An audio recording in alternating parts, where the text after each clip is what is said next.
Hey guys, and welcome back to my channel.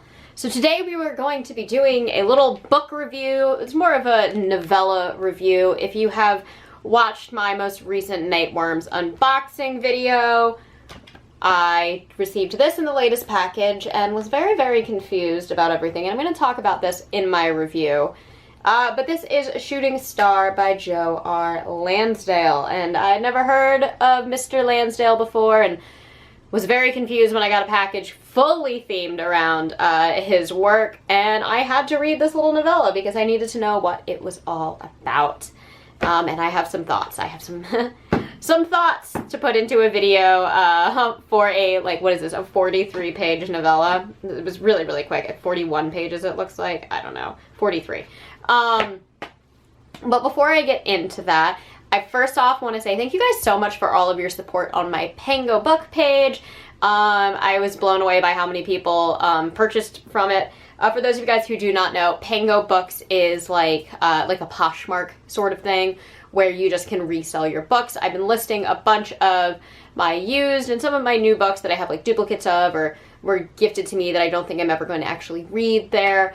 And I'm listing everything from like $7 to like $13. Almost everything is like $7 or $9. I have a few that are $10, and if I'm listing any of like the Unplugged or Twisted Retreat limited edition books, those are going to be $13. But I'm trying to make them as cheap and affordable as possible. They're all in pretty good condition if they are used, and if they are new, well, they are new. So that is that, but I have that link down below if you guys are interested. And thank you guys so much. That has been so awesome, and I'm having so much fun listing my books on it and just seeing what people are interested in. And I just really, really appreciate it.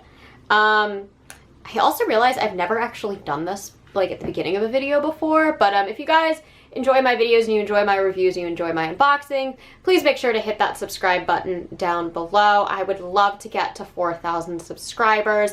We're at like 3,200 right now, so it'd be awesome to get to 4,000.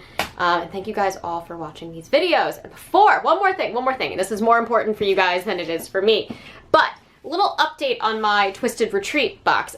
So I know that I talked about it in our certain review boxes, or our certain book boxes worth the price point video, and then recently just did my May unboxing for Twisted Retreat. But I had mentioned that I reached out to customer service. Customer service actually ended up sending me another box for the May box that features Sallow Bend by Alan Baxter. So if you guys watched my Twisted Retreat unboxing for May 2023, that box, if you have it and you're interested in what I'm about to say, definitely check that video out. But they sent me a brand new box. As you can see, I haven't opened it yet. But I'm going to do a giveaway because you guys are awesome, and now I have this box, and this box blew me away. There was a messenger bag in it. There was a book I was really excited about. There was, what are they called? The diamond painting craft or whatever, the pointillism diamond thing. I was so blown away by this box, and now I have another one, and I want to do a giveaway. I'm going to talk more in depth about the giveaway in my next video. Of like when it's going live and everything, but if you guys are interested, I will talk about it on YouTube, but it will be hosted on my Instagram. I do all my giveaways through my Instagram, but yes, I will be giving away a full Twisted Retreat box. I'm so excited for you guys. So if you've never been able to get the box, or you're debating it, or you wanted like a one-time thing and it's always sold out, or there's always the wait list, this will be a chance for you guys to get a full box. They cost $62 a month, and I will be giving it to y'all for free. So I will have all of that info up very, very soon. Anyway, without further ado, let's talk about Shooting Star by Joe R. Lansdale. So like I said, when I opened this box, I had no idea who Lansdale was. And so then I like Googled him, and I was like expecting to have a Michael McDowell moment where I open it and I'm like, oh my God, he wrote Beetlejuice. You know, or just something like extraordinary, like you're like, duh, how do I not know who this person is? And I don't want to discredit Lansdale because he's worked on a lot of things, and what I found most notable was that he wrote a lot of the Batman animated series, which is one of the best animated shows ever made. But I didn't recognize a single of his written works at all. And so then I went in reading this, and I was really expecting to be, you know, blown away, because here's an entire box curated around this one author. And it's like, obviously this 43 novella isn't going to be like Stephen King's The Shining or Misery or It. But I was really expecting it to be like, I don't know, a Shawshank Redemption or an Apt Pupil, a Children of the Corn, you know, like this like book where you read it and you're like, oh, I can see why you're such a famous author, you know? And even with some of Stephen King's like newer works, you know, like something like Rat or Mr. Harrigan's Phone or The Life of Chuck, which is just brilliant and strange, or even his most latest novella, Elevation, which I didn't even like at all, but I read it and I was like, wow, this is just wholeheartedly original. It's bizarre and I don't like it and I don't vibe with it at all, but it is unique and I can see why Stephen King is like a phenomenal writer, just through one, in my opinion, subpar novella of his. So I was kind of expecting to get that. Instead, what I got with Joe R. Lansdale is just a lot of things that I've seen before. Yeah. Let me read the back of this for y'all real quick. It says, John Shaw just wanted to go fishing and live off the land. Now he's one of only a few survivors involved in a horrific crash between a locomotive and a flying saucer. Stranded in an unforgiving environment, desperate to survive, he and the remaining passengers must outrun and outsmart the alien life forms that are picking them off one by one. Packed into a tightly woven, ripping yarn, Shooting Star is a beautifully told story of survival and wit, as the clash between man and invader intensifies and the end of the human race looms near. This reminded me quite a lot of Invasion of the Body Snatchers. I feel like this was set in like the 40s or something, because it's definitely a little sexist and, dare I even say, like racist in some of the terminology used to, you know, fit with the time period. And I didn't really feel like it needed to be set in like that time period. This could have happened on Amtrak, and I feel like you would have had the exact same situation going on, but whatever. We'll leave that be. But it was just so unoriginal. Like, if you've seen 28 Days Later, no, not 28 Days Later. If you've seen 30 Days of Night, and you've seen, like, Invasion of the Body Snatchers, you're kind of gonna get this story. It was very much just themes I've seen over and over and over again, and even like the twists were just predictable. Things that I've seen over and over and over again.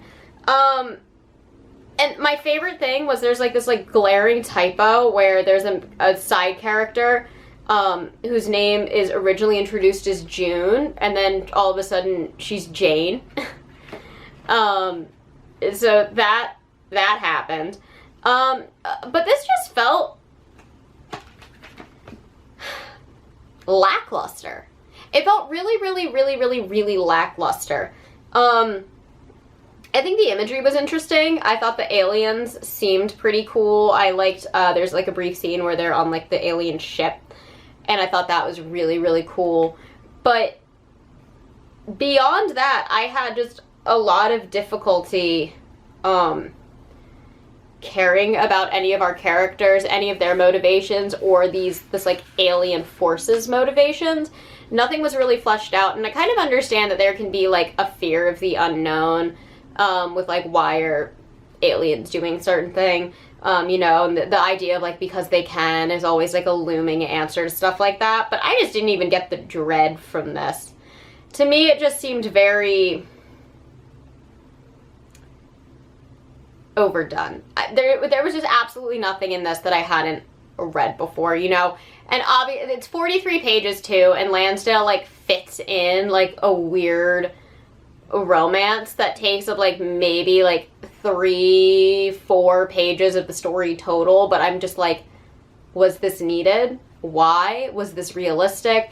And it just kind of went back to like that weird like sexism moment that I felt in this, of like our main character, and maybe by proxy Lansdale, just viewing like a female lead as just something to be had and desired. So, I don't know. I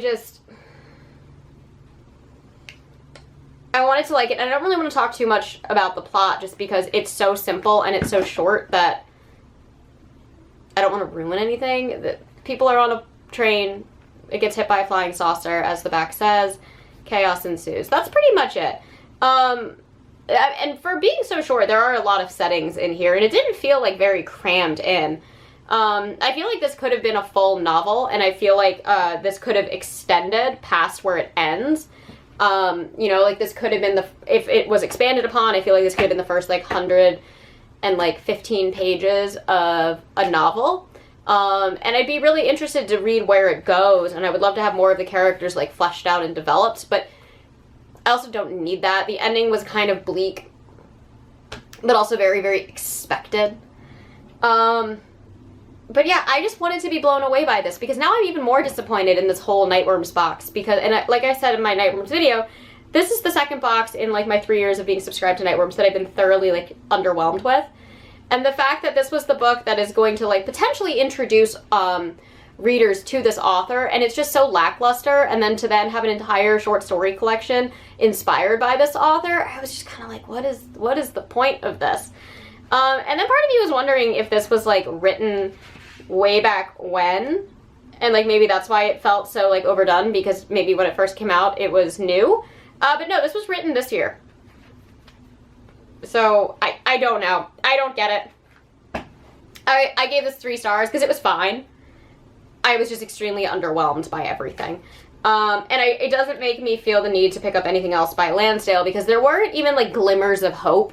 Like, even when I read something that I don't necessarily love, like The Spite House by Johnny Compton, there are glimmers of hopes and like really cool ideas that make me want to read that author again, you know? Like even like Gothic by Philip Fracassi, even though I was blown away by A Child Alone with Strangers, and obviously really want to read more from that author, even if I had just read Gothic, which didn't blow me away the way that A Child Alone with Strangers did, there's so many concepts and stylistic choices in that novel that would make me want to read that author again. This did nothing for me. It really did. It was a short, easy, brief read that I read, like, didn't mind, and then was done with. So maybe I'm missing the point with Lansdale. If I am, please tell me in the comments below, like, what is worth reading that will really impress me and blow me away and make me interested in this author that Nightworm seems to, you know, think that I should really be interested in, because I don't get it. I don't. Anyways, that is all that I have for you guys today. As always, I post every Monday and Thursday, sometimes on Saturdays, and if you enjoy these videos, please hit the like and subscribe buttons down below, and I will catch you all in the next one. Mwah.